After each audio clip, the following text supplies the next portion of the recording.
If the Liberals do not propose no new tax increases and there is some relief, if they don't provide that, we will be voting against it. Absolutely, and so we should, and the leader's absolutely right.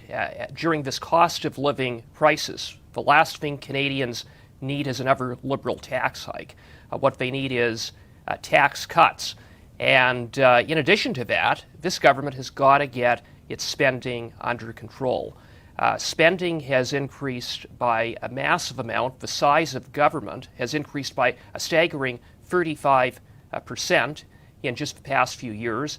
And all of this is contributing to the cost of living crisis because all of this deficit spending, all of this money printing is contributing to 40-year high inflation. So we've got to get two things done, tax relief and the government needs to rein in spending. And I couldn't agree more. So this, for those joining at home, is a confidence vote whenever it does happen.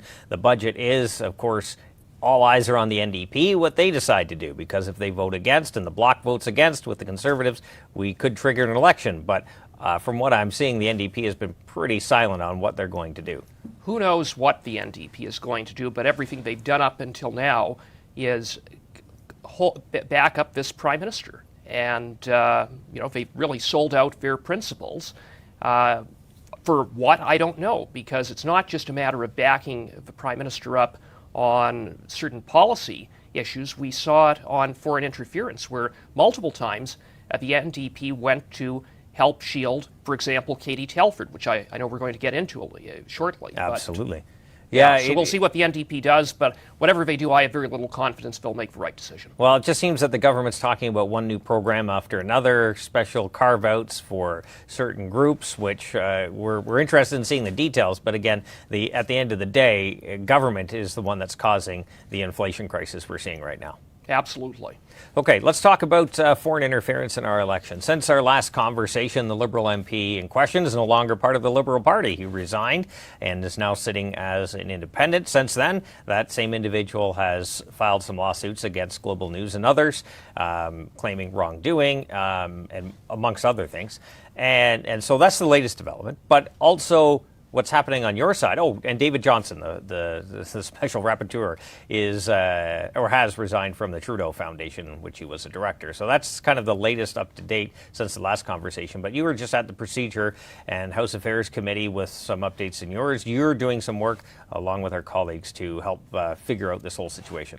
Yeah, well, at the Procedure and House Affairs Committee, at the end of the meeting, I was following up on undertakings that had been provided by the Prime Minister's National Security Advisor a month ago to provide the committee with the dates that the Prime Minister was briefed about Beijing's election interference. It shouldn't be difficult to provide the committee. It could have easily been anticipated that members would have been asking those questions, and getting answers to find those dates really is a matter of going through a calendar. And a month later, we still don't have those answers, and yet we have Katie Telford, the Prime Minister's Chief of Staff, set to appear as early as next week. It just appears to be one more example of the Prime Minister's office obstructing the work of the Procedure and House Affairs Committee to get to the bottom of Beijing's election interference, and specifically to get to the heart of the scandal, and that is, what did the Prime Minister know? When did he know about it, and what did he do or fail to do to respond to Beijing's election interference? What we've seen instead from the Prime Minister is obstruction again and again, and this is just another example of that. And that's pretty huge. If the Prime Minister knew about it, did nothing because he figured it would benefit the Liberal Party and hurt the Conservatives, that's a pretty major thing to have happen in this country. And I would hope, if proven true, and we get more information out of all of this, that there are serious repercussions. But again, we've seen Justin Trudeau skate on many other things before.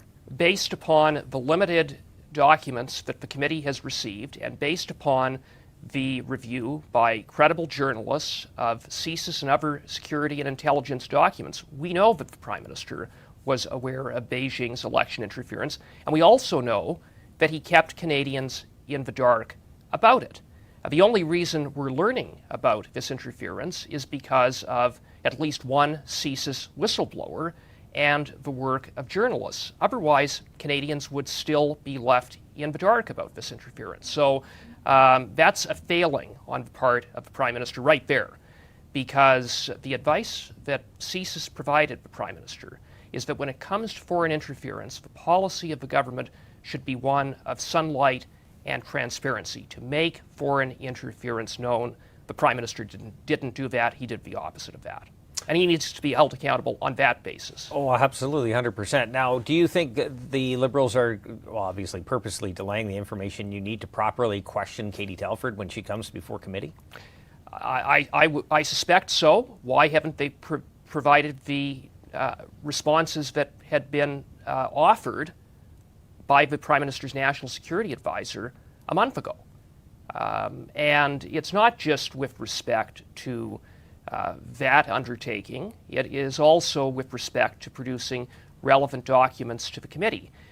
The Liberals, with the support of the NDP, have blocked the production of pertinent documents, and they spent 3 weeks, 24 hours, filibustering at committee to block Katie Telford, the Prime Minister's Chief of Staff, who is a critical witness, someone who is the Prime Minister's top political advisor, someone who would have been briefed alongside the Prime Minister on matters relating to Beijing's interference, and as someone who was a top campaigner in the Liberal Party's two national campaigns. So she absolutely has to appear before the committee. I'm glad she finally is going to appear before the committee, but it would be nice if the Prime Minister's office could provide us information that the Prime Minister's National Security Advisor undertook to provide a month ago, and it would have been nice if they didn't waste 24 hours of the committee's time filibustering Katie Telford's appearance. And we also need to hear from other witnesses, including other ministers that the Liberals at this point have been shielding. So much has happened, though, since the first report was in the media. I believe Global News broke the story, and Globe and Mail had, I believe, follow-up articles to do with that. I might have had the order reversed, but the journalist breaking the story, since that happened, there has just been one deflection after another from the Liberals. If they really wanted to minimize this damage, as you said, why wouldn't they have just come forward with as much documents as possible and say, yes, this is what we're doing, we got briefed here, this is what we've done, this is where we are? It would be a lot easier than watching this ripple effect through the entire caucus and throughout the country. The Prime Minister's actions are not the actions of a Prime Minister who has nothing to hide. They're the actions of a Prime Minister who appears to have everything to hide. And the government's response, the Prime Minister's response, has been the opposite of transparency. It's not just that he didn't bring it to light, but now what he has proposed is to have a secret committee with secret evidence that draws secret conclusions to look into Beijing's election interference in the last two elections. And it's a committee, NSICOP, that isn't a parliamentary committee, that doesn't have the powers of a parliamentary committee, and that quite conveniently, the Prime Minister has all the power to redact any information contained in a report before it is made public. The very same Prime Minister who has so much to answer for. And I would submit the Prime Minister is in a complete conflict, and a secret committee is not the answer when CSIS's advice is to be transparent. And then the Prime Minister has appointed a so-called special rapporteur, someone who was an old neighbor at the cottage, someone he characterized as an old family friend, and someone Skiing together. That's right, and someone who is a member, or was up until a few days ago, a member of the Beijing-funded Trudeau Foundation. So someone completely inappropriate to fill this position. He is a distinguished Canadian. Absolutely. But he's too close to the Prime Minister. Exactly. I don't think anyone is disparaging David Johnston, but why one would he accept that? But to put him in that position in the first place. I think most Canadians, just kind of on the outside looking at this for the first or second time, might say, yeah, maybe we do want someone independent to look into this. Yeah, and that's really what is key. Someone who's independent looking at it, and not a special rapporteur. Exactly. We don't need a special rapporteur. We need a public inquiry. Special rapporteur is merely a way for the Prime Minister to buy time, to kick the can down the road in the hopes that this will go away. But I can tell you, it's not going away. There's too much there. There's too much that he has to answer for. And this is really about the integrity of our elections. And if the Prime Minister turned a blind eye to this, in which there's every indication that he did, that's a very, very serious matter. I couldn't agree more. And let's just quickly go back for those trying to figure out the NSICOP. You hear that a lot in the media and the Liberal talking points. So the National Security Intelligence Committee of Parliament. So that's NSICOP. This is a committee, as you just mentioned. They meet in secret. They're allowed to see secret documents, but they can't talk about anything. And as you said, the report then goes to the Prime Minister. So the Prime Minister's office gets control of everything. And even if a member of the Conservative Party, who's on the committee, we do have members, they can't then report what they see. And they might see something completely out of line, but they're sworn to secrecy. They can't bring it forward. That's right. It's completely hidden. It's secret.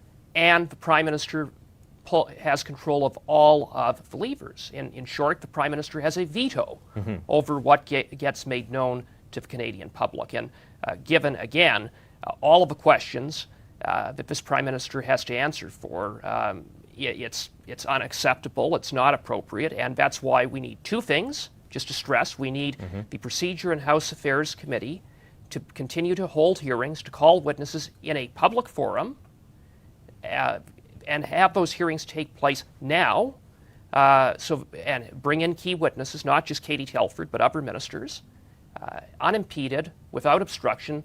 We've seen the opposite of that from the Liberals, often, unfortunately, with the help of the NDP, who joined the Liberals 3 times to block Telford before finally caving in and doing the right thing belatedly after Conservative pressure and public pressure.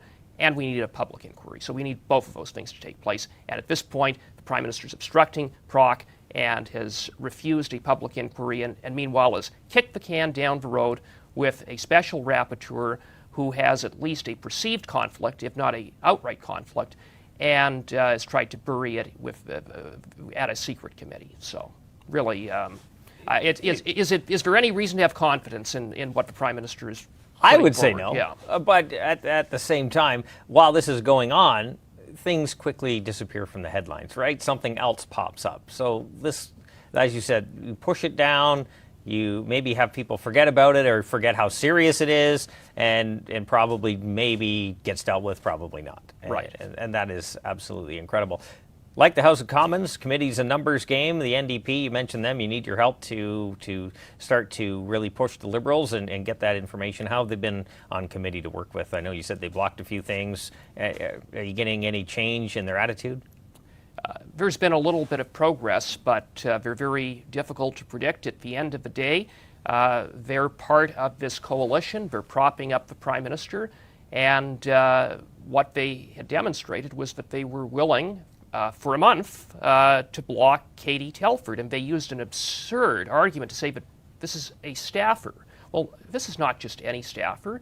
She's a public office holder. She's the Prime Minister's top advisor. Someone that Justin Trudeau once said that when you talk to Katie Telford, it's like talking to me. It's all the more reason why we need to hear from Ms. Telford. Absolutely. I couldn't agree with you more. So keep up the great work on PROC, the public inquiry, yes. Confidence vote at some point regarding the budget. So lots happening. Lots happening. As you know, the guests always get the last word, so I'll open the floor to you. Well, Conservatives are going to keep the pressure on. Canadians deserve answers about Beijing's election interference, and they deserve to know, what did the Prime Minister know? What did he do or fail to do about that interference? And when did he know it? And we're going to work to get those answers, despite every effort on the part of the Prime Minister to cover it up. Well, I appreciate the work you're doing. Michael Cooper, Member of Parliament, St. Albert, Edmonton, also the Shadow Minister for Democratic Reform. We appreciate his time, your time as well. And please like, comment, subscribe, share this program. This information needs to get out to eyes and ears that might not be hearing it elsewhere. We need your help. And of course, please tell your friends they can download it and listen to it at their convenience on platforms like CastBox, iTunes, Google Play, and Spotify. New content every single Tuesday, 1:30 p.m. Eastern Time. Until then, remember, low taxes, less government, more freedom. That is the blueprint.